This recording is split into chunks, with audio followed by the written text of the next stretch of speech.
ये दिखाओ एक, ये 0 वाट है, ठीक है।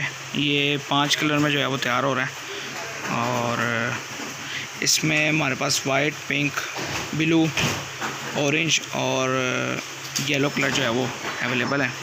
बल्क क्वांटिटी में अगर किसी को चाहिए हो तो रब्ता कर सकता है। ये 25-25 पीस की जो है वो इसकी पैकेट की पैकिंग है और जो इसकी बॉडी है वो पीवीसी के अंदर है और बॉडी बिल्कुल साफ़ सुथरी है। कॉर्नर इसके फिनिशिंग वाले हैं और जो चिप है वो लगा रहे हैं वो माइलर चिप क्वेस्टर लगा रहे हैं हम, ठीक है। 1.5 वाट का बल्ब और पिन चूड़ी निकल में है, ठीक है। तो आप ये अगर वारंटी में सेल करना चाहें तो कर सकते हैं क्योंकि इसमें हम ब्लॉक माइलर लगा रहे हैं, इसमें आम माइलर नहीं है। और इसकी जो चिप है वो 28-35 का दाना लगा हुआ है इसके ऊपर और फाइबर चिप है एज यूजर, जिसकी जो है वो कंप्लेन ना होने के बराबर होती है।